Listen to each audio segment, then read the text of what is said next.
The following is a Spirit Street production.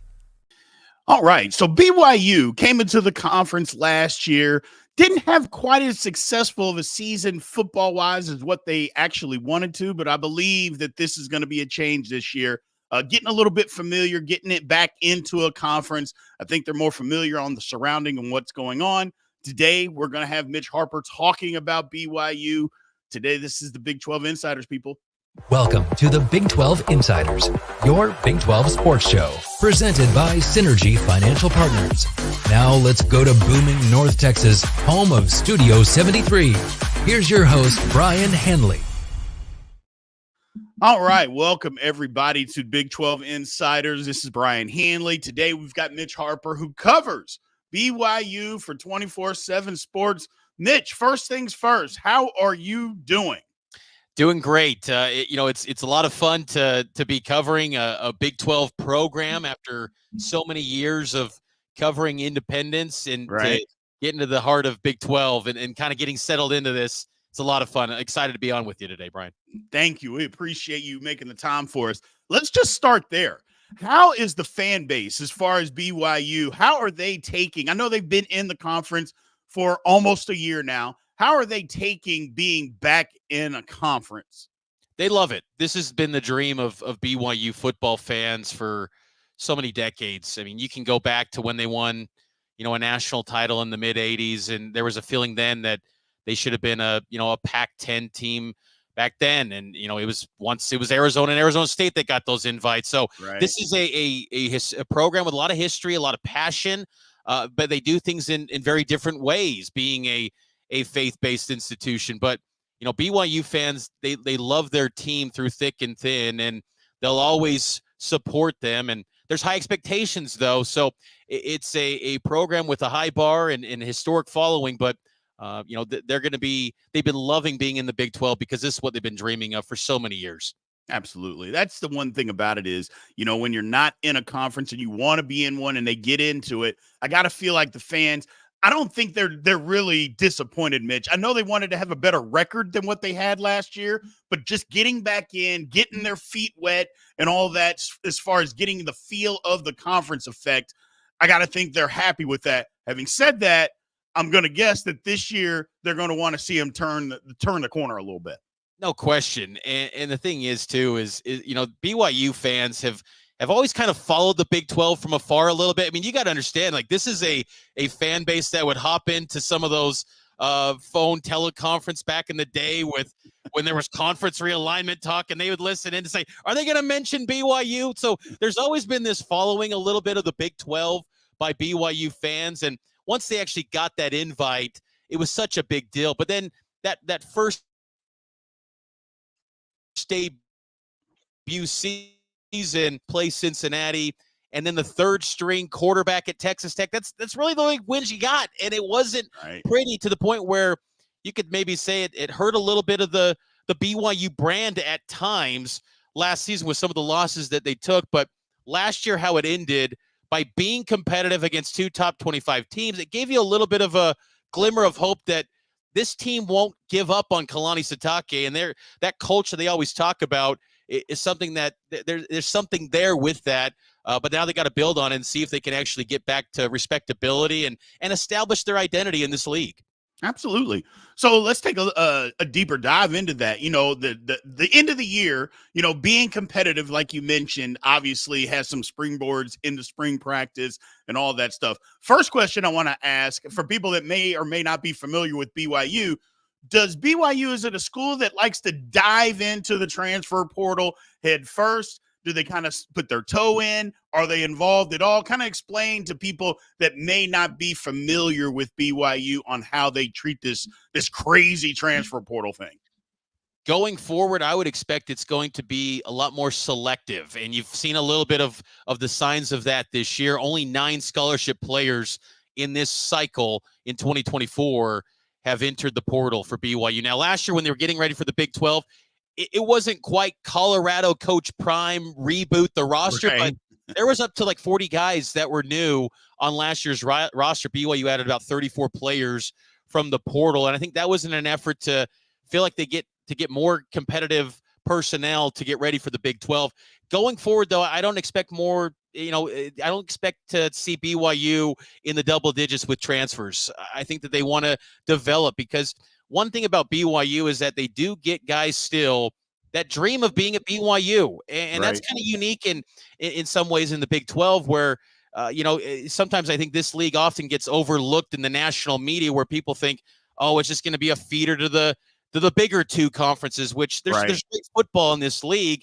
BYU gets players that, they grow up as BYU fans. They're LDS. They want to serve missions for the Church of Jesus Christ of Latter-day Saints, and they want to be career program guys at BYU. So it gives them a chance, maybe better than most, to actually retain rosters and develop from within. So that helps their cause. And I think that going forward, you won't see as big of a wave of transfers additions in the years to come. Yeah, I think that says something nowadays, especially with college football the way that it is. You don't see kind of what you mentioned. You don't see a lot of kids, hey, I grew up a fan. I just want to go there because I've always dreamed of going there. You're going to get a little bit of that from time to time from certain programs, but it's not as much just because of national recruiting and the way things work these days, NIL, transfer portal, all that kind of stuff. You just don't see a ton of that. So for one, it's refreshing to hear that BYU has that going on there. Tell us about the overall health of the football program as a whole right now. I know, like you said, it ended well, or at least competitive last year. So how is the program feeling as a whole diving into the spring? This is a team with probably the lowest expectations that I've seen for a BYU football team, and the past decade that have been covering this program. And a lot of it is because of the uncertainty at quarterback. In BYU does not have a homegrown prospect. What we were just talking about, getting guys from high school and developing them. That's not this year's quarterback unit. Right. And the quarterback unit of old, of QBU, that is not reflected on this year's BYU roster. And it leads to a lot of questions for what really the ceiling is for this team. Coming out of spring, Gary Bohannon, a former Baylor quarterback and USF transfer, he's in the mix with Jake Retzlaff, who started the last 4 games last season at QB. But then after that, they just had a post-spring transfer portal addition in McKay Hillstead from Utah State, and then Trayson Bourget from Western Michigan, who is a brother to Trenton Bourget from Arizona State. It's a pretty thin group, and there's no Zach Wilson, there's no Jaron Hall in this group. And, great BYU teams, they've always got a star signal caller. And I think that's what's kind of left people feeling that this team, they can't really get a clear read on what really the potential is of this group. But I do believe coming out of spring that this defense is going to be better under year 2 with Jay Hill as the defensive coordinator, former Weber State head coach. I think that personnel-wise, they've had a lot of reinforcements, whether from the JC ranks or the high school scene, to that defensive line and the back end of the secondary. There's good options on the defensive side, but offense is where a lot of the big questions reside for BYU. Yeah, that's kind of what I was going to ask about the rebuilt roster. It sounds like they're trying to make some strides in rebuilding the roster to get better. So the quarterback battle, I guess that's one of the questions that I'm going to ask next, because I was going to go into what were some of the battles, spring battles, that maybe people needed to know about or wanted to know about. Do we have any clarification on who's going to be the starter at this point at quarterback yet? Or is it just going to go into the fall and just see where the chips fall? This is a battle where I could see this goes up to game week when they kick it off on August 31st. It's, because I think that both of these guys, Bohannon and Retzlaff, and I think you could really make a case to consider the Utah State transfer Hillstead as well, who will join on May 13th. Those would probably be your top 3. And all 3 of those guys have, FBS starts under their belt. I would say right now, though, Retzlaff probably gets the edge, because Bohannon, he had a torn labrum injury he suffered in October 2022, and he even told me that up until last November, there was thoughts that he might be retiring from football, but obviously he's worked his way back, and he didn't ask for anything from BYU coaches. He just wanted an opportunity to continue his career. And early on in spring ball, Bohannon's arm strength, I don't think was anything impressive during the media observation windows. But I think once the back end of spring practices, you start to see a little bit more power behind those throws. But still, he hasn't played in in nearly 2 years. What can you Right. reasonably expect coming after, a reconstructed shoulder? So to me, Retzlaff's got a little bit of the edge, but the fact that he did not decisively win that job, it creates the opening for Bohannon and two of the other guys that are transfers as well. Yeah, it's Bohannon. I remember him, but just because I went to Kansas State, played at Kansas State and followed them, I remember him playing at Baylor, and I actually remember the game that he got hurt. He got hurt against Kansas State in that game in 2022, and it was just, uh, I mean, he was always a good player, and it was just, and they did some really good things that year. They ended up winning the Big 12. Now, he wasn't the quarterback moving forward because that was near the end of the season, but he was a good player, and I'll be interested to see what he does and interested to see if he just stays at quarterback. I'm not suggesting that he's anything other than a quarterback, but sometimes if somebody else wins the job, sometimes it's about just getting the best athletes out there and maybe getting the ball in their hands. I didn't see a ton of that out of Bohannon, but who knows? Who knows what's going on? Again, like you mentioned, if he just wanted an opportunity to continue playing and didn't want to be promised anything that we know so many of these guys want when they go transferring places. If he's not asking for that, maybe he's willing to do anything to just get out there and help. So that's a good thing, in my opinion. That's a good thing. What else? Any other battles? Offensive line, I know you mentioned that the defense is going to be better. Any other position battles that fans need to know about moving forward? Rounding out the offensive line will be an area of focus. I think BYU's got a good idea of 4 of the 5 offensive linemen, potentially 4. The starters definitely are going to be Connor Pay at center, Waylon Lopwaho at left guard. He's probably the nastiest of the group. And then left tackle, you probably go Braden Keim. He was dealing with a little bit of a thumb injury during spring practice. But a name that's going to be really interesting, and I know Big 12 fans know him very well, is Caleb Etienne, transfer from Oklahoma State, last transfer portal cycle. And he was a week 1 starter for BYU a season ago, but struggled mightily for BYU a year ago. Decides to run it back another season. He shed some weight. He looks outstanding. And new offensive line coach at BYU, I think Etienne's going to start at right tackle. I think he's going to have a big bounce back year for BYU. And if it clicks for him, I mean, he's got all the potential in the world. But to see, how that shakes out will be one to watch. Also at the right guard position, BYU brought in a Southern Utah transfer this week. They've also got some guys that are former PWOs who've kind of been developmental, working their way to be in the mix to be, that starting spot. So that's one area to keep an eye on in fall camp. But, I think also at running back, LJ Martin, a former Texas Tech commit back in the day, 3-star prospect in the 24/7 sports ratings. He's someone that's going to be RB1 for BYU, but how the depth behind him shakes out will be an area of focus too, because BYU did not opt to have any transfer portal additions at running back. They've had a lot of success getting portal running backs over the years. Aiden Robbins from Louisville, Chris Brooks from Cal, Tyson Williams back at South Carolina. They didn't go that route this time, and they're going to develop from within, and LJ Martin's going to be expected to be that feature back for BYU as a sophomore. Gotcha. We're going to take a quick break here. On the other side of this, Mitch, we'll talk a little bit about some of that Utah BYU rivalry that, getting back into a conference, I think is going to be super, super important for both clubs, both schools, I should say, and talk about moving forward what the schedule looks like. So we'll take one quick break here from our sponsor, Synergy Financial Partners, and we'll be right back. At Synergy Financial Partners, the mission is to change the way Americans plan for their financial future. Synergy doesn't just offer you a financial plan. At Synergy, the goal is to help you find your best financial future. Learn more at synergyfinancial.com.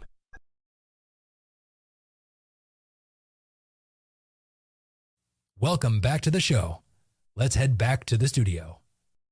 All right, welcome back to Big 12 Insiders. Again, this is Brien Hanley. Again, today we've got Mitch Harper coming with us, covers BYU for 24/7 Sports. So, Mitch, let's talk about the BYU Utah rivalry. Look, it's out there, the Holy War. A lot of people. First of all, I love that name. I think it's great. Second of all, The only thing that I was disappointed about is that they didn't put this game as the last game of the season. I think a rivalry like this, I think you always got to have it at the last game of the season. I'm not sure what the Big 12 schedule makers were thinking. But having said all of that, what is it for BYU fans? How are they feeling?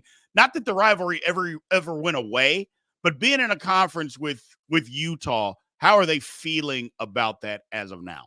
Well, I think now that it's here, Right. they're excited. But I think in the moment before, all the realignment dominoes were shaking out, they were probably hoping Utah was going to get the same fate as Washington State and Oregon State because, BYU experienced being left at the altar Right. once upon a time, when they had to go independent and Utah goes to the Pac-10 and, BYU was in many regards left behind at that juncture. And BYU, despite their unconventional path in college football, they still were able to elevate their brand and get a coveted invite to the Big 12. But Right. I think now that it's here, I think this is going to be two schools that, despite the heated, intense between the fan bases, they do lift each other, and I think they will lift up this Big 12 conference because when these two are together, they have a history where the leagues that they're in are elevated. And I think that in the Big 12, where you need to have those marquee rivalries, this one is going to be outstanding. And, I think that was kind of the common consensus, what you were saying about the game not being at the end of the year. I think what I love about it actually being November 9th, I do like the fact that you get 2 weeks of buildup. Right. And we know Brett Yormark, he's all about storytelling and letting it you could tell the story now for 2 weeks of BYU Utah leading up to November 9th. But, when Utah went to the Pac-12 and didn't make it a focus to put BYU Utah at the end of the season, the history kind of went out the door for that game. Whereas Arizona State, they've always been an end of the year deal. BYU Utah, it's played in September. It's been played in August. It's played in November. It's kind of all over the map. And if we're going to go to this theme of reimagine Big 12 rivalries, well, let's see if BYU Utah can get some national juice behind it, because really this rivalry, as good as I'm talking about it, it hasn't had much of a conversation nationally in these marquee eyeball television windows. And I think going to November 9th, you can maybe put it on a network ABC 1:30 kick. Maybe you go the 2 p.m., Fox, Central, whatever it needs to be. It can maybe get more of a network television presence, whereas before it's always been 8:15, ESPN2, ESPN. I think that's kind of the thought too with the Big 12's reasoning. But it's a great game. It always lives up to the hype too. The games are always close. It's within a touchdown or less. It's great. It's intense, and BYU got the upper hand in the last one in 2021. Before that, Utah had won 9 straight, and I don't think anyone thought BYU was ever going to win again, but Kalani and crew broke through in 2021. So now it's kind of reset. Let's see how it goes in the Big 12 era, and it's going to be a fun game for Big 12 fans, that's for sure. Yeah, absolutely. Big 12 fans that aren't familiar with this game, now they're familiar with rivalries, but not necessarily this game. Get ready, because it's physical. They don't like each other. And just from a Big 12 fan perspective, we love when rivalries don't like each other and they get after it. It just, to me, it's what makes college football. Absolutely. And the bickering on social media, and I know social media is not always the real world barometer of how things go, but these fans are just, they go at each other all the time. I mean, there's stories in this rivalry where Utah fans turning in a BYU fan for being at a Vegas nightclub, and then he's suspended for the honor code for that rivalry week. I mean, this is stuff you can't create in your head. That's actually happened with the bickering between these two. And whenever you mix religion and state, we just know in this world of politics and things, it's just going to add another layer of intensity, and that's BYU Utah. And then you get the stage of the Big 12, power conference football, having the 12-team playoff at stake, because Utah, I think, is going to be in that conversation this year. I don't know if it's an absolute lock that they're just going to step in and win this league, but they'll be in the hunt, and BYU can maybe play spoiler and knock them off. I mean, just incredible, theatrics potentially for this matchup. It's going to go to a higher level than ever before. That's outstanding to hear. Just as a Big 12 fan, and I know Big 12 fans that are watching are going to watch, they're going to love hearing that, because like you said, we had a rivalry, OU Texas, and that's leaving. And that was big time.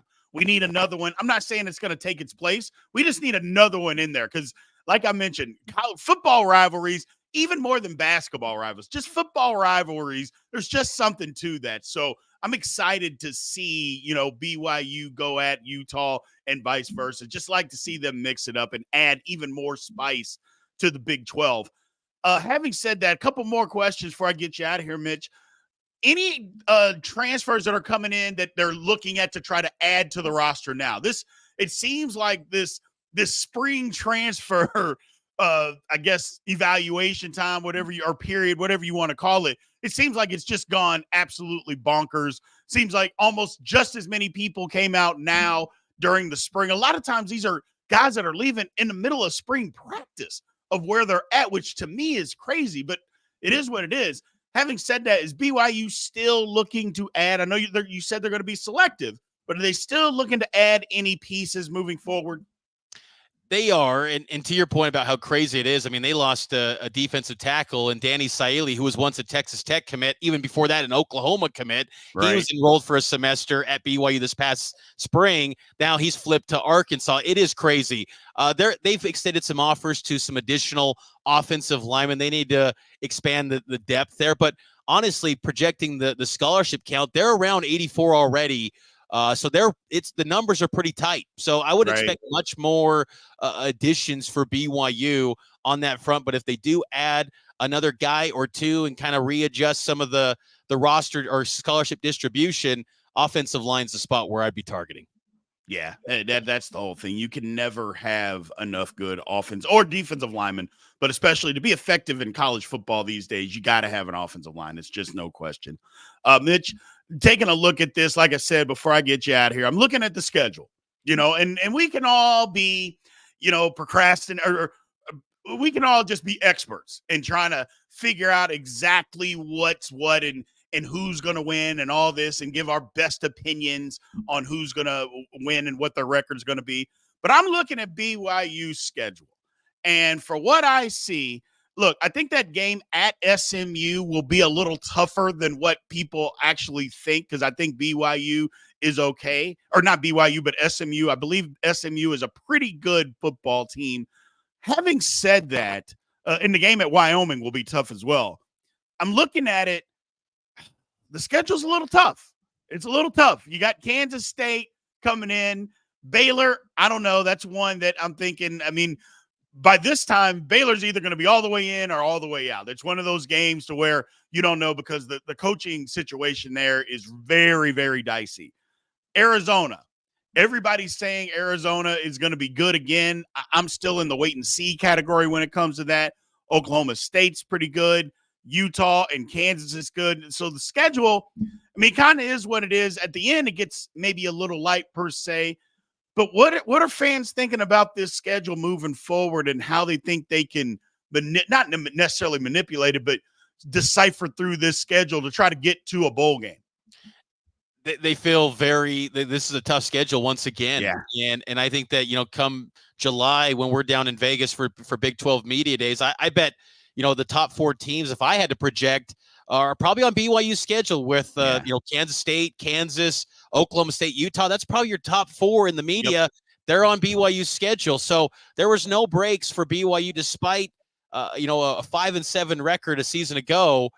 They got a pretty tough schedule by the schedule makers and by seasons in. When you face Houston and Arizona State, what we think of those teams right now might be completely different at seasons in. So it's a tough schedule, and BYU did themselves no favors either. To your point about SMU and Wyoming, I agree with you. I think those are going to be tough games because you go on the road. SMU's been active in the transfer portal, and they're an infusion of energy with going to the ACC. Why BYU scheduled that game? I know they needed a power conference game on the non-conference, but I would have been a little more aggressive. And if you're going to add that, you then cancel Wyoming. But BYU maintains that game with the Pokes, an old Mountain West rival. And that's going to be like a Super Bowl for Wyoming because they hate BYU. And Texas Tech knows all too well about going to Laramie, the struggle there. So it's a tough schedule. And if BYU gets to 6, I think that's a great accomplishment for Kalani Sitake's team. to get back to respectability, because that's the challenge here. And BYU's, NIL efforts have never been above and beyond just amazing. And again, it goes back to that retention and development. And you got to hope, if you're Kalani Sitake and this team, that you get a lot of players to take big leaps forward, because on paper, you're going up against teams that for decades have been operating at a power conference level with more resources, more spending, and more commitment to your football program than you've been doing. And, it creates a tough situation. And then these are good teams in 2024. So if BYU squeezes out 6, great accomplishment. I'm saying right now, probably 5 again. The home games in Provo are going to be tough for teams. And I think that's one of the things that does help BYU, is that some of the tougher teams are coming to Provo, but tough schedule. And I think that people on the outside that don't follow the Big 12 and these teams, it's like the quality of the personnel, the depth, it's a really good league, and people will learn about it, because I think this 16-team league is going to be outstanding and a lot of fun going forward in years to come. Absolutely. Well, one of the things that you mentioned there, Mitch, is this is why I think BYU is such a good fit, because of the teams that are in the Big 12 as of right now, when it comes to football, there's not a bunch of teams out there that are bringing in 5, 6, 7 5-star recruits. It's more of they're going to dabble into the transfer portal, but it is more a recruit and development type of conference. And that's why I believe that BYU fits in. You look at a Kansas State, Iowa State, Oklahoma State. Yes, these teams are always going to go into the transfer portal, just like I'm sure BYU is going to do the same thing. But it's more of, we got to get you in and we're going to develop you. I go, that's how we are going to build this program. And I think more of not a matter of fact, I don't think more. I think most of the programs are about that, which is why I've thought all along, I thought for years, BYU would be a great fit in the Big 12. And now that you're here, again, you're not brand new, so I don't want to treat you like you guys are brand new or anything, but you guys are here. I love that BYU is here. It's always been one of those programs that I think people, Mitch, have noticed from afar.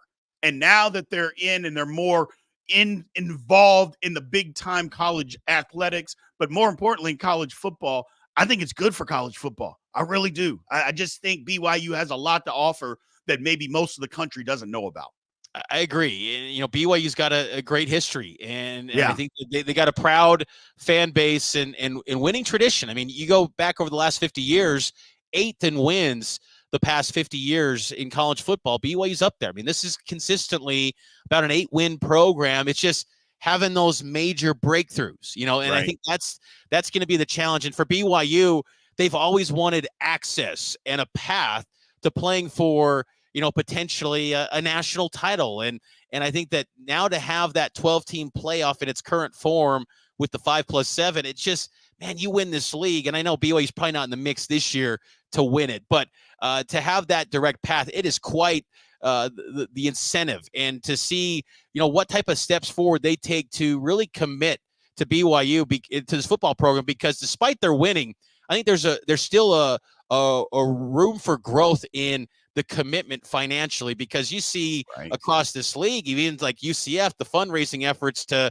get some of these facilities updated and get these new projects, Houston with their football ops building, like BYU's got to get up to speed a bit and a lot. I mean, they are behind the 8 ball. And I think that's where I sometimes temper the expectations, because I just look at it and go, when you pair it up with the resources that are being committed at BYU, it still pales in comparison to some of their Big 12 conference peers right now. And they're still at a partial share in revenue until next year with the media rights. So this year, if they can get back to about 5 to 6 wins, it would be a nice step in the right direction for Kalani Sitake and his program to build on something maybe more in 2025 and beyond.